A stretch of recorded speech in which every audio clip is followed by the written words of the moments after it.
एक एक प्रश्न का उत्तर देंगे, थोड़ा पेशेंस रखिए। Hello and welcome to RD News today. I'm Raja Das bringing you the latest updates from Uttar Pradesh. In a recent assembly session, Uttar Pradesh Chief Minister Yogi Adityanath strongly criticized opposition parties, including the Samajwadi Party, Congress and Trinamool Congress, for allegedly attempting to tarnish the image of the Mahakumbh Mela. The Chief Minister emphasized that any attempts to malign this significant religious event or disrespect Sanatan Dharma will not be tolerated. Chief Minister Adityanath accused the opposition of spreading misinformation and making irresponsible statements about the Mahakumbh. He highlighted that the SP under Akhilesh Yadav questioned the necessity and expenditure on the event. Additionally, he pointed out that RJD Chief Lalu Prasad Yadav referred to the Kumbh as futile and TMC leader Mamata Banerjee labelled it as a Mrityu Kumbh or death congregation. The Chief Minister underscored the cultural and spiritual importance of the Mahakumbh, noticing that over 56 crore devotees have participated since January 13. He stated the undermining the event is equivalent to insulting these devotees and playing with their faith. In response, concerns about water quality at the Sangam, especially following reports from the Central Pollution Control Board, Chief Minister Adityanath assured that the water is fit for both ritual bathing and consumption. He dismissed the opposition's claims of mismanagement and corruption as baseless, reaffirming the government's commitment to the successful organization of the Mahakumbh.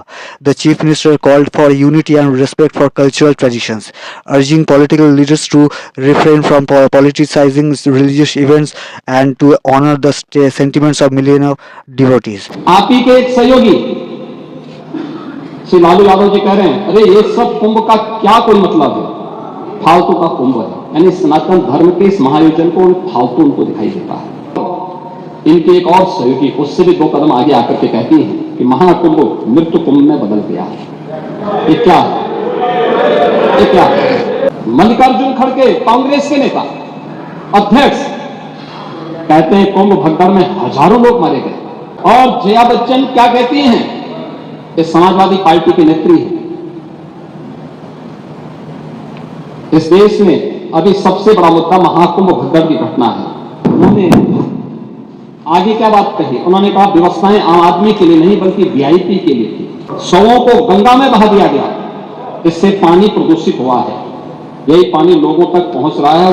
ये इस प्रकार के गैर जिम्मेदाराना बयान Samajwadi party, Congress, RJD और TMC के नेताओं के द्वारा सनातन धर्म के जुड़े हुए सबसे बड़े आयोजन के प्रति दिए गए।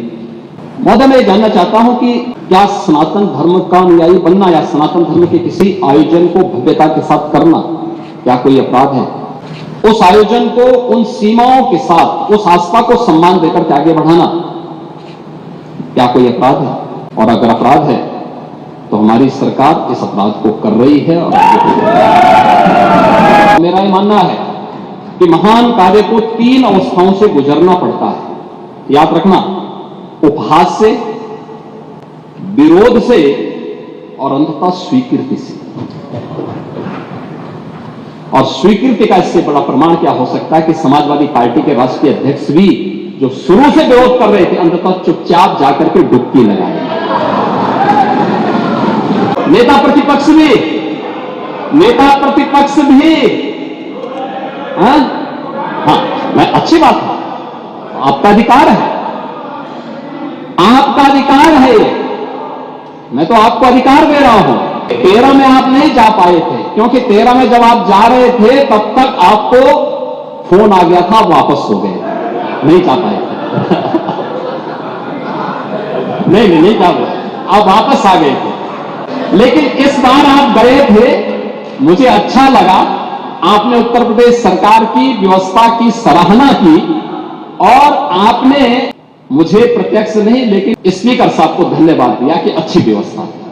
आप देख रहे होंगे व्यवस्था करने में हमें कठिनाई हो रही है, लाइन लगी है, लोग हर व्यक्ति आना चाहता है और उन सबका हम स्वागत भी करेंगे। हम व्यवस्थाएं दे रहे हैं, हर प्रकार का प्रयास कर रहे हैं अपने स्तर पर, लेकिन आप दूसरों को उपदेश दे रहे हैं लेकिन चुपचाप स्नान करके चले आ रहे हैं। ये बड़ी विडंबना वाली स्थिति है। और अच्छा होता पूरे समाजवादी परिवार को लेके गए होते, आगे पीछे चच्चों को भी लेके चले गए होते, तो कम से कम 2013 में तो मैं उनकी मजबूरी मान सकता था। कम से कम 2025 में तो करवा करके पुणे के भागीदार बना देते। जो मुंह पे चांदी का चम्मच लेकर के ही पैदा हुए। जीवन भर जिन्होंने वीआईपी सुविधा ली, अगर थोड़ी सी वीआईपी सुविधा इधर उधर नहीं कि जमीन आसमान को एक कर लेते हैं। वीआईपी कल्चर अगर कुंभ में होता तो आप मुझे बताइए 56 करोड़ लोग इन 37 दिनों में 38 दिनों में क्या त्रिवेणी में आस्था की पावन डुबकी लगा पाते?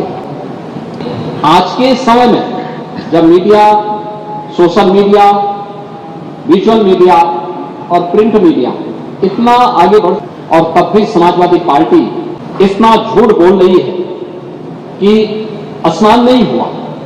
और मुझे लगता है कि महाकुंभ, आप प्रश्न खड़ा कर सकते हैं, शासन पर खड़ा करिए, लेकिन महाकुंभ पर प्रश्न मार्क खड़ा मत करिए, आस्था पर प्रश्न मार्क मत खड़ा करिए।